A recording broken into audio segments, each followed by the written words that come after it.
गठबंधन की सरकार सत्ता में आएगी तो हम 15 अगस्त को 1 करोड़ नौकरी देने का काम करेंगे। कि अब नफरत की राजनीति से आपका भला नहीं हो सकता है। आपका और आपके परिवार का भला होगा नौकरी से, रोजगार से। और उस दिशा में नौजवान जब सोचना शुरू किए तो आप देख रहे हैं कि बिहार का नौजवान अब नफरत की बात नहीं करता है। बिहार का नौजवान नफरत की राजनीति की ओर नहीं भागता है। आदर्श सोसाइटी के संबंध में प्रधानमंत्री ने क्या कहा था, मैं पहली बार सुन रहा हूं कि घोटाले में भी आदर्श होते हैं। और उसी आदर्शवादी अशोक चौहान को इन्होंने कांग्रेस से इस्तीफा दिलवा करके राज्यसभा का सदस्य बनाने का काम किया। जो भारतीय जनता पार्टी के साथ चले जाते हैं, उनके वॉशिंग मशीन में चले जाते हैं, वही भ्रष्टाचारी, सदाचारी और शिष्टाचारी हो जाते हैं। और जो सेबी प्रमुख है वो अडानी की रिश्तेदार भी हैं। नमस्कार, मैं हूं विद्रोही और आप देख रहे हैं डी पीपल वॉइस। अभी हमारे साथ राजद के प्रवक्ता बैठे हुए हैं। इनसे हम जानेंगे कि वर्तमान में जो एनडीए गवर्नमेंट के ऊपर लगातार भ्रष्टाचार के आरोप लग रहे हैं, उसको लेकर क्या कुछ कहना है और किस तरह के आरोप लगे हैं, और आने वाले विधानसभा चुनाव में राजद का क्या यहाँ पर भूमिका रहेगी, इन दोनों विषयों पर बात करेंगे। बहुत बहुत स्वागत करते हैं। बहुत धन्यवाद। अभी एनडीए गवर्नमेंट पर कांग्रेस की सरकार ने, कांग्रेस ने उसके नेता है राहुल गांधी जी, उन्होंने आरोप लगाया है कि जो हिंडनबर्ग रिसर्च आई है रिपोर्ट उसके सामने, उसमें सेबी प्रमुख के ऊपर आरोप लगा है कि वो भी मिले हुए अडानी से और शेयरों में हेरफेर किया जा रहा है। इसी तरह से इलेक्ट्रल बॉन्ड का मामला आया, उसमें भी ऐसा आरोप लगा कि जो कंपनियां किसी तरह से जांच के दायरे में थी उनसे है सो इलेक्ट्रल बॉन्ड के जरिए पैसा लेके उनको छूट दिया गया, उनको सरकार की तरफ से सॉफ्ट कॉर्नर बरतने की कोशिश की गई।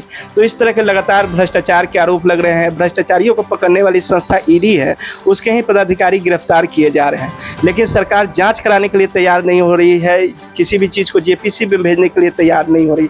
क्या कहना है आपको? देखिए, सबसे बड़ी बात यह है कि हिंडनबर्ग की जो रिपोर्ट आई है जी, उसमें सेबी प्रमुख बुच का कहीं ना कहीं संलिप्तता सामने आया है।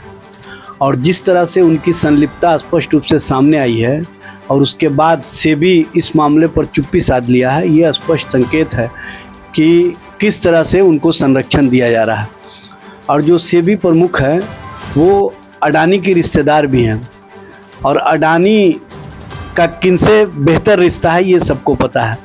देश के अंदर जिस तरह की स्थिति और परिस्थिति का निर्माण भारतीय जनता पार्टी ने खड़ा कर दिया है, और जिस तरह से एजेंसियों के माध्यम से विपक्षी दलों को तंग तबाह करो, उनके ऊपर ईडी, सीबीआई, आईटी का एजेंसी को भेजने का काम करो, और अपने लोगों को बचाने के लिए हर तरह से इन्हीं एजेंसियों को माध्यम बना करके उनको क्लीन चिट दिलाओ, ये इनकी नीति रही है।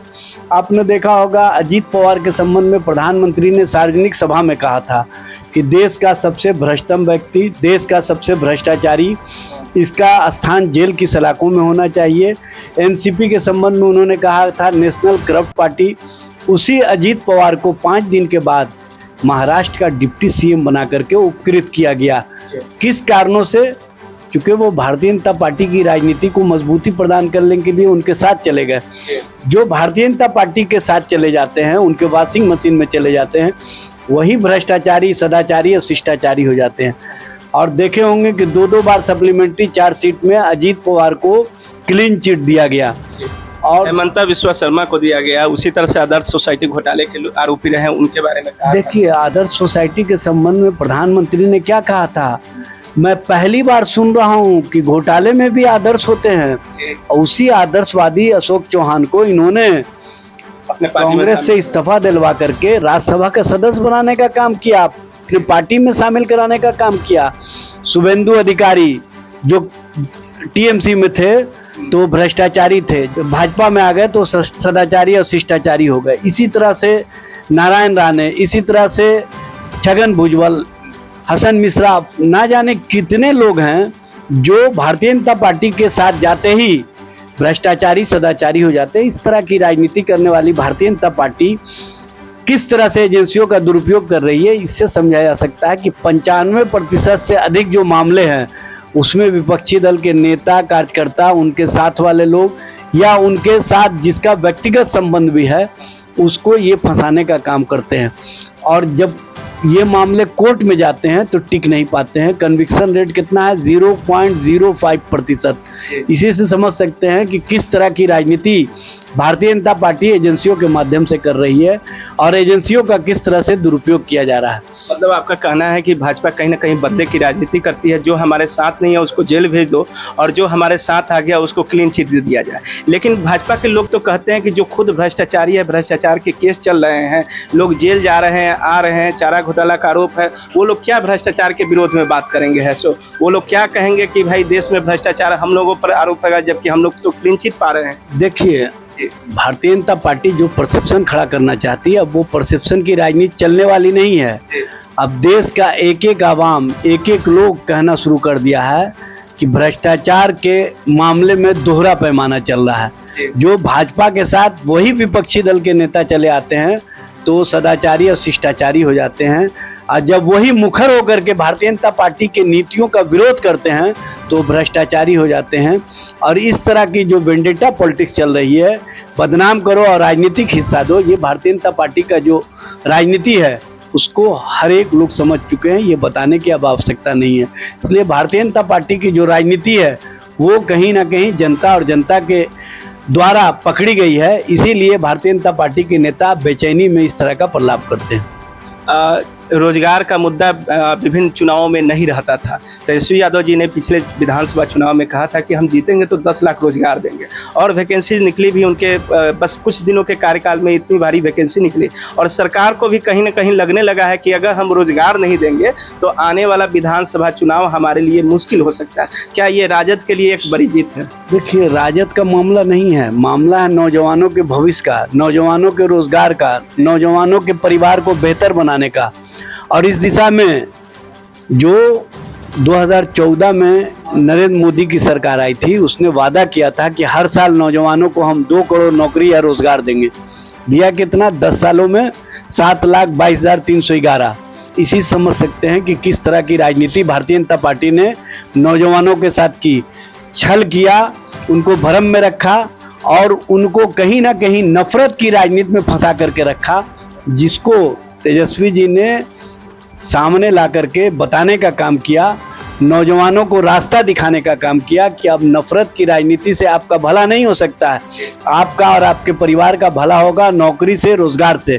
और उस दिशा में नौजवान जब सोचना शुरू किए तो आप देख रहे हैं कि बिहार का नौजवान अब नफरत की बात नहीं करता है, बिहार का नौजवान नफरत की राजनीति की ओर नहीं भागता है। बिहार का नौजवान अब तैयारी करता है कि कौन से कॉम्पिटिटिव एग्जाम में हम पास हो करके अपने परिवार का भविष्य बेहतर करेंगे। और बिहार से जो तेजस्वी जी ने संदेश दिया नफरत के खिलाफ, नौकरी और रोजगार परक राजनीति का, वो कहीं ना कहीं देश स्तर तक पहुंच गया। आज जो भारतीय जनता पार्टी 234 सीटों पर सिमटी है, उसमें तेजस्वी प्रसाद यादव के संदेश का सबसे बड़ा प्रतिफल है। देश का प्रत्येक विपक्षी दल इस बात को जनता के बीच में ले जाने का काम किया कि ये नफरत वाले लोगों के खिलाफ हम रोजगार और नौकरी की राजनीति को आयाम देंगे। और तेजस्वी जी ने लोकसभा चुनाव के समय में स्पष्ट कहा था कि जब हम सत्ता में आएंगे, इंडिया गठबंधन की सरकार सत्ता में आएगी, तो हम 15 अगस्त को 1 करोड़ नौकरी देने का काम करेंगे। एक गठबंधन देने का काम करेगा जी। भाई, इंडिया गठबंधन का मैं बोल रहा हूँ, इंडिया गठबंधन की जब सरकार बनेगी तो 1 करोड़ नौकरी देने का काम करेंगे। उस दिशा में नौजवानों ने सोचना शुरू कर दिया था, लेकिन जो नफरत वाले लोग हैं वो बहुत तरह का भ्रम जाल फैलाए। आपने देखा प्रधानमंत्री बेचैन कितना थे कि वो मंगल सूत्र की बात करने लगे, घुसपैठ खोलने की बात, मुजरा की बात करने लगे, ज्यादा बच्चे पैदा करने की बात करने लगे। किन किन शब्दों से अलंकृत किया लोगों के बीच भ्रम के लिए। लेकिन उसके बावजूद भी भारतीय जनता पार्टी जो 400 पार का नारा लगाती थी, वो सीधे एनडीए सरकार बनाने पर मजबूर हो गई। ये हमारे नीति, हमारी सोच का परिणाम है। और आने वाले समय में भारतीय जनता पार्टी और केंद्र की जो सत्ता है, आप देखेंगे कि इसी बीच में जो ये नफरत की राजनीति का फिर से एजेंडा लेकर के आगे बढ़ रहे हैं, इसी एजेंडे में ये पूरी तरह से भस्म हो जाएंगे। और नौजवानों को नौकरी और रोजगार देने वाली सरकार इसी कार्यकाल में बन जाएगी, स्पष्ट रूप से आप मतलब देखेंगे। एनडीए सरकार नहीं चलेगी, ये आपको लग रहा है कि 5 साल नहीं चल पाएगी बीच में? हम लोग 2020 के चुनाव के बाद बोले थे न जी, कि बीच में सरकार को जाना होगा और नौजवानों को नौकरी और रोजगार देने वाली सरकार आएगी, और वो आई। 17 महीने में हमने 5.5 लाख के करीब नौकरियां दी। जी, जी। उसी तरह से मैं कह रहा हूं कि 2024 से 26 के बीच में इस सरकार को जाना है, जो नफरत फैलाने वाली सरकार है, और नौकरी और रोजगार वाली सरकार केंद्र में आना है, ये स्पष्ट रूप से बता देना चाहता हूं। जातिगत गणना का श्रेय नीतीश कुमार लेते रहे कि हमारी सरकार ने इसको कराया था। अभी केंद्र में एनडीए गठबंधन में है, क्या लगता है देश स्तर पर गणना करवा पाएंगे? नीतीश कुमार जी श्रेय लेते हैं न, जी। तो नीतीश कुमार जी सबसे पहले स्पष्ट करें कि जो 65% आरक्षण की व्यवस्था की गई थी, और उसके संबंध में जब बिहार कैबिनेट से प्रस्ताव गया था केंद्र के पास, तो डबल इंजन सरकार बनने के बाद आपने क्यों नहीं इसको 9वीं अनुसूची में शामिल करवाया? अगर ये आज 9वीं अनुसूची में शामिल हुआ होता तो इस तरह की स्थिति या परिस्थिति पिछड़ों, अति पिछड़ों, दलित, आदिवासियों को देखना नहीं पड़ता। ये इनके साथ धोखा हो रहा है। नीतीश जी कहीं ना कहीं भारतीय जनता पार्टी के एजेंडे पर चलने लगे हैं।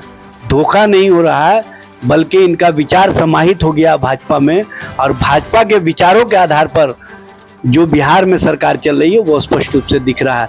वक्फ अमेंडमेंट एक्ट में जिस तरह से ललन सिंह ने बयान दिया, यह स्पष्ट कर दिया कि देश के अंदर अब भारतीय जनता पार्टी की नीति को जनता दल यू स्वीकार कर चुकी है। तो आपने देखा है किस तरह से नीतीश कुमार जी का जो चेहरा है, जो समाजवादी चेहरा दिखाई देता है, लेकिन अंदर से भाजपा राजद के प्रवक्ता के अनुसार उनका चेहरा कॉमनल हो चुका है और भाजपा के एजेंडे को बिहार में लागू करने का प्रयास कर रहे हैं। इसी तरह खबरों के लिए बने रहे डीपी ब्लू है। इसके साथ बहुत बहुत धन्यवाद। बहुत शुक्रिया।